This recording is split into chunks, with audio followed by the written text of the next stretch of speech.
Et bonjour à tous, bienvenue de retour sur Nominication. Alors aujourd'hui, on va, continuer un petit peu le nouveau format qu'on a mis en place, qui permet en fait d'attendre les podcasts. D'ailleurs, merci beaucoup pour votre accueil sur ce nouveau format, hein, au niveau des chiffres, des analytiques. Ça a beaucoup plu, j'ai eu pas mal de retours en MP. S'il vous plaît, m'envoyez pas de MP, mettez des commentaires, ça nous aide. Mais vraiment merci beaucoup. Donc, on va continuer. Ça permettra de faire un peu de contenu régulièrement. C'est un format qui est très peu ou pas du tout fait sur YouTube et également, ça me fait plaisir de parler un peu de choses et d'autres. Alors, ce qui concerne le Japon, et aujourd'hui en l'occurrence, on va parler encore une fois de phénomènes, mais cette fois-ci, ça va vraiment être quelque chose de, comment dire, d'exceptionnel. On va parler du jeu de cartes One Piece, donc One Piece Card Game, qui est devenu une espèce de phénomène monstrueux. Et il y a des abus et des dérives, mais franchement, c'est n'importe quoi. Et j'ai vraiment envie que vous soyez au courant de ça. Alors que vous aimez One Piece, que vous aimez les animés ou pas du tout, mais que si vous êtes intéressé, peu importe en fait, mais si vous êtes intéressé par le Japon, alors là, je pense que vous serez très content, enfin content, en tout cas intrigué de savoir ce qui se passe, parce que là, c'est vraiment n'importe quoi, hein. Je vais vous expliquer très rapidement en fait qu'est-ce qu'il en retourne, hein, de ce jeu-là. Je vais vous expliquer un peu donc le jeu One Piece que vous voyez donc là. Vous expliquer en fait qu'est-ce que ce jeu, comment ça marche très rapidement, pour que vous puissiez vraiment savoir ce qu'il y a dans les paquets de cartes et tout, pourquoi les gens sont fous par rapport à ça. Qu'est-ce qui est en train de se trimer et qui rend les Japonais complètement timbrés. Et moi, en l'occurrence, que je collectionne aussi les cartes. Alors, donc, le jeu de cartes One Piece, qu'est-ce que c'est que ce jeu de cartes? Alors, bon, pour tout le monde sait qui connaît One Piece, hein, c'est le manga le plus vendu au monde. One Piece, cette année, a fêté donc ses 25 ans. Et pour les 25 ans anniversaire de One Piece, Bandai en fait a décidé de lancer le jeu de cartes One Piece. Donc il y a eu quelques essais auparavant. Il y a déjà des cartes One Piece qui avaient été éditées, mais on n'était jamais arrivé à ce niveau de qualité et à surtout cet effort marketing fait par Bandai Namco pour promouvoir en fait ce jeu en amont et aussi derrière mettre en place énormément de tournois, de compétitions et de différents en fait events liés à ça. Ce jeu-là est donc sorti en juillet de cette année, donc juillet 2022. Et la première édition, donc que vous voyez ici là, donc en bleu, hein, c'est l'édition Romance Down. Donc on appellera pour la vidéo, pour faire plus simple, OP1, donc One Piece première saison, c'est plus rapide. Il y a deux types de personnes qui s'intéressent à ça. Les gens qui veulent en fait uniquement faire jouer en fait au jeu en lui-même, hein, donc avec les cartes, qui veulent retrouver les meilleures cartes avec les meilleurs effets, les plus puissantes, etc., etc., et participer au tournoi pour gagner des prix ou pour la fame, peu importe. Et de l'autre côté, il y a des personnes, par exemple comme moi, qui sont simplement là pour collectionner. Donc, au total, pour cette première édition, ils ont édité, alors laissez-moi voir mes notes, 160 différentes cartes. Donc, on est sur 160 cartes différentes à collectionner dans ces boosters. Et donc, en fait, comment les packagings sont faits. Et c'est important que je vous explique ça parce que vous allez vite comprendre en fait les dérives qu'il y a eu derrière. Et là, on en est que c'est vraiment n'importe quoi. Vous avez donc là, ce qu'on voit ici, là, c'est les boosters ici. Et également, ces boosters sont vendus de façon en box. Donc, c'est des box en fait que vous voyez qui sont comme ça, d'accord? Donc, c'est des box, voilà. Et dans une box comme ça, en fait, vous avez 24 boosters. Donc, par booster, vous avez 6 cartes. Vous en faites pas, on va pas trop être dans les chiffres. Mais en gros, dans un booster de 6 cartes, vous avez une seule carte rare. Il y a différents types de cartes rares. Là, vous voyez, c'est des cartes un petit peu que vous voyez, hein, on va pas s'attarder trop dessus. Mais donc ça, c'est des cartes, ce qu'on appelle les cartes communes. D'accord? Donc par booster, vous en avez donc, comme je disais, vous en avez 5. Avec différents effets, variés, etc., etc. Et donc en fait, il faut que vous avez retrouvé les cartes qui sont rares. Donc les cartes rares, en fait, il y en a des différentes. Donc vous avez les cartes rares de base, les cartes SR dites super rares. Et ensuite, vous avez les cartes sec qui sont les cartes secret. Et il n'y en a que deux. Donc c'est ces deux-là. Donc Shanks, pour ceux qui connaissent, et Yamato. C'est les deux seules cartes. Pour cette édition, il n'y aura que deux secs.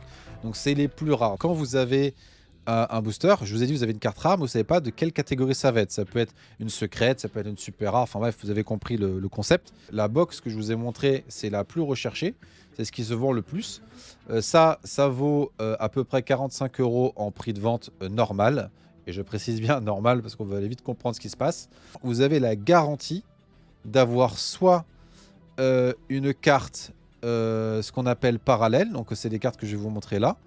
Donc en plus du fait d'avoir des cartes qui sont rares, vous allez avoir ce qu'on appelle des parallèles. Donc en fait, en gros, c'est la même carte, sauf qu'il va y avoir un autre design. D'accord? Donc là, c'est ce que vous voyez là, SR parallèle, vous voyez ici. Donc là, c'est des SR normales, la Luffy par exemple ici. Et là, vous avez la version parallèle qui est beaucoup plus stylée, on est d'accord. Et là, en plus, c'est des photos qui ne rendent pas justice. Parce que c'est des photos prises vraiment comme ça. Mais il y a vraiment un effet brillant, etc. C'est très très joli. Voilà, vous savez à peu près tout pour ce qu'il y a dans les paquets.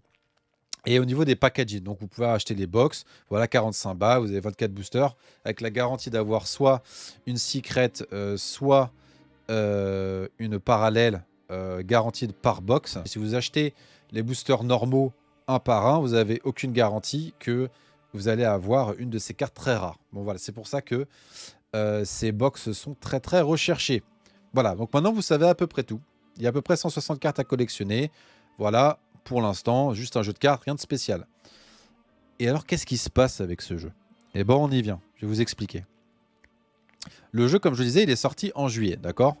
Donc, ce qui s'est passé, qu'en fait, c'est que Bandai a pas du tout mesuré l'impact et l'engouement que allait en fait avoir autour de ce jeu.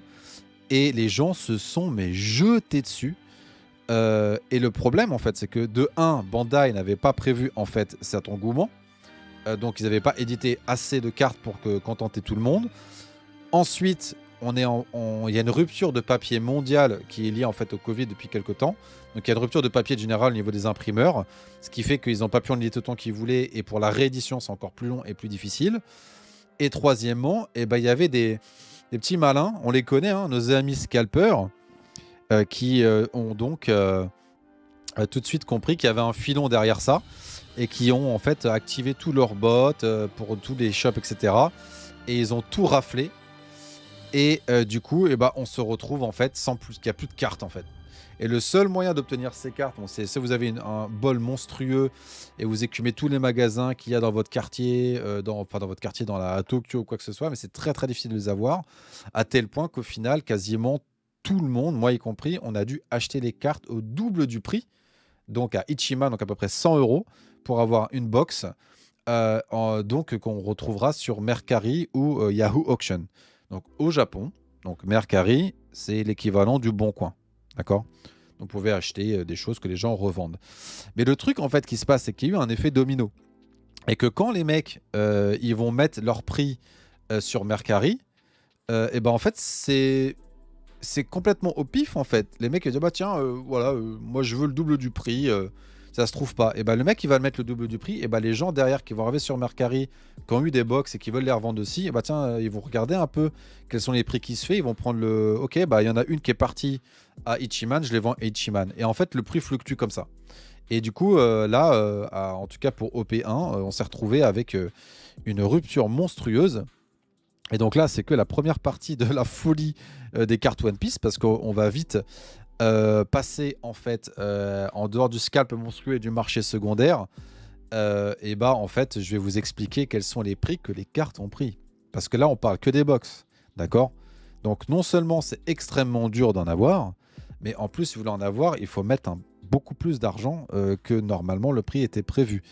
Et même en mettant le double d'argent, vous n'aviez aucune garantie de vous retrouver avec une de ces cartes super rares, etc., que je décrivais juste avant. Et voilà, et ça n'a pas loupé. Les cartes ont pris une valeur, mais qui n'a aucun sens, d'accord? Et on va regarder ensemble le prix, pour que vous puissiez vous donner une idée. D'ailleurs, en parlant de ces prix-là, Pokémon et Yu-Gi-Oh! Également, quand ça sort, les nouvelles éditions, les nouvelles cartes, en général, ça monte bien au début, puis après, ça redescend et ça se stabilise.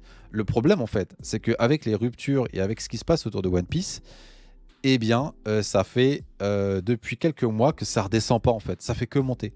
Ça fait que monter, monter, monter. Et du coup, les valeurs que je vais vous montrer maintenant, c'est la valeur des cartes actuellement sur le marché secondaire de revente. On va regarder ça. Donc, on va regarder un petit peu le prix des cartes. On va commencer par les parallèles, parce que ce que je vous dis, les parallèles, c'est donc les designs différents qui sont un peu plus rares. Et là, on se trouve là des cartes. Encore, ça va. Là, on est à peu près à 1500 yens, donc à peu près 15 balles. Là, voilà. Et là, boum, 150 € la carte. Cette carte-là que vous voyez ici, là, Celle-ci, par exemple, aussi, hop, elle est à 80 euros. La carte, hein. Rappelez-vous, hein, des cartes parallèles et tout ça, il y en a à la masse, hein. Et celle-ci, par exemple, la Nami, que vous voyez ici, bah, ça, elle est à 500 balles. Non mais 500 balles. Non mais les mecs, ils se touchent de ouf.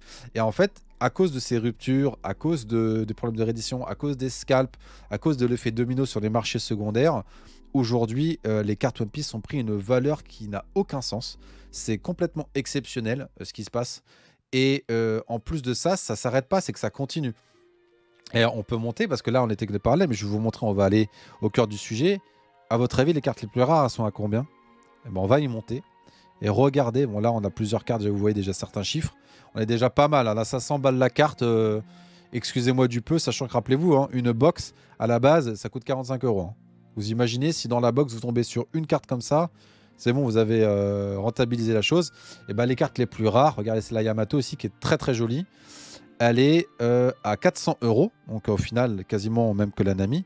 Mais la carte la plus rare, la Shanks, elle est à 2000 balles.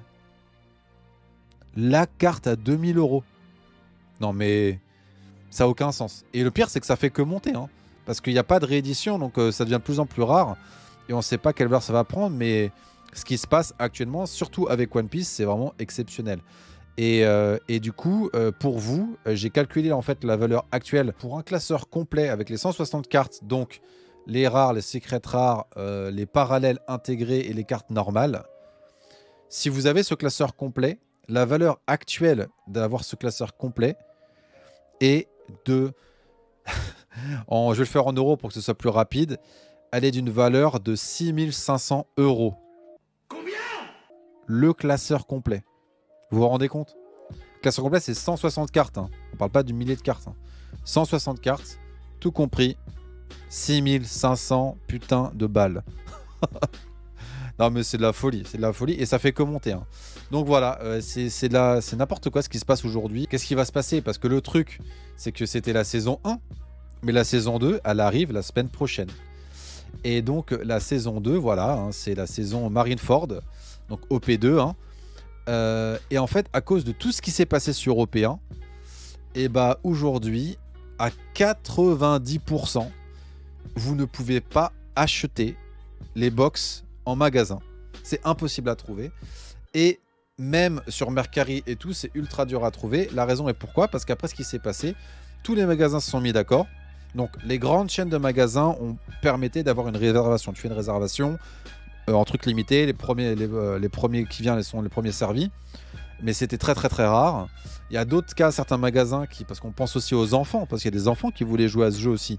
Et du coup, bah, les pauvres, c'était difficile pour eux de trouver des cartes et de s'amuser, etc. Donc du coup, il y a certains magasins qui ont permis de faire des résas uniquement pour les enfants de l'école primaire, accompagnés de leurs parents évidemment. C'est-à-dire qu'aujourd'hui, si vous voulez avoir ces cartes-là, là les cartes qui sortent la semaine prochaine, c'est impossible de les acheter normalement. Il faut vous inscrire à des loteries. D'accord? Donc c'est-à-dire que vous allez vous inscrire. Par exemple, sur Twitter, il y en a plein. J'en ai pris une en exemple ici. Et en fait, vous inscrivez. Hop, vous allez sur le lien ici. Bam, qui vous envoie ici. Vous remplissez un formulaire, etc. Pour avoir la chance d'éventuellement avoir une boîte. You serious? Non, mais c'est n'importe quoi. Vous imaginez, là, le fait que ça va devenir comme ça, les prix vont encore être tarés. En plus, ils ont fait une promotion de dingue. Ils ont sorti une vidéo avec des personnes qui ouvraient en fait les boîtes pour vous montrer les cartes. Et les cartes d'OP2, elles sont vraiment magnifiques. Il y a énormément de très très belles cartes. Et les collectionneurs et tout, ils sont 100, ils en peuvent plus. Et du coup, bah, maintenant, tout est en loterie, donc c'est encore plus rare. Et on a déjà vu quelques boîtes en fait de box qui sont sorties. En revente, elles sont déjà à 200 balles. La boîte, qui à la base coûte 45 euros. Mais là, ça prend des proportions complètement, je dirais un peu, c'est justement disproportionné, hein, concrètement. Et donc voilà quoi. Donc pour pouvoir, c'est un phénomène qui se passe aujourd'hui, qui est complètement fou. Et en fait, une des raisons en fait pour laquelle ils ont fait ces loteries, évidemment, c'est pour que tout le monde soit au même niveau de chance d'avoir les boîtes, parce que les scalpers, ils s'en sont mis plein les fouilles. J'imagine même pas combien de thunes ils se sont fait sur la première saison. Donc pour eux, ce sera plus difficile, bien plus difficile maintenant, de réussir à scalper des tonnes de boîtes, etc. Et ça évite les attroupements. Parce qu'en fait, qu'est-ce qui se passait? Certains shops, ils disaient, OK, on reçoit 2 cartons de boîtes demain. Vente à partir de 14h. Et bah, t'avais une queue de dingue devant le magasin. De gens qui venaient super tôt. Ça foutait un bordel pas possible. Voilà. Et donc, du coup, aujourd'hui, on fait de loterie pour éviter ça. C'est aussi pour limiter le scalp, hein. Voilà, c'est ce qu'ils ont trouvé avec les PS5, c'est pareil. On met des loteries pour que voilà. Et le pire, c'est que maintenant, des fois, il y a certains shops qui te demandent également de t'inscrire à être avec la carte de membre. Donc il te faut une carte de membre. Il faut que tu t'inscrives à la loterie. Et même en faisant ça, il faut que tu attendes une semaine pour avoir les résultats. Et quand tu as les résultats, si jamais tu as la chance d'être pris, tu peux prendre qu'une seule boîte et il n'envoie pas par la poste, il faut que tu ailles directement au magasin. Donc on est vraiment à un niveau de rareté qui devient un peu ridicule. Et comme vous l'avez vu, les prix, c'est complètement démentiel. Donc on ne sait pas encore quelles sont les cotes qui vont être assignées à ce One Piece Card donc aux saisons 2 de la semaine prochaine. Mais à mon avis, ça va être encore pire que la première saison. Et voilà. Donc voilà, bah, c'était ce que j'avais pour aujourd'hui pour vous. Dites-moi ce que vous en pensez dans les commentaires. Est-ce que vous trouvez que les prix c'est abusé? Est-ce que pour vous c'est normal? Est-ce que vous êtes intéressé par ce jeu de cartes? Le jeu de cartes sortira donc, je pense, très bientôt en version anglaise sur le reste du monde. Mais beaucoup de collectionneurs préfèrent avoir les cartes originales en japonais. Mais en tout cas, voilà. Bah écoutez, merci beaucoup d'avoir écouté cette vidéo. Je pense que j'ai fait le tour. Si vous avez d'autres éléments à partager, s'il vous plaît, n'hésitez pas à laisser un like, un like pour soutenir la chaîne, un petit commentaire pour me dire ce que vous en pensez, si vous avez déjà réussi à choper des cartes rares également. Je vous dis donc à la prochaine. Allez, ciao!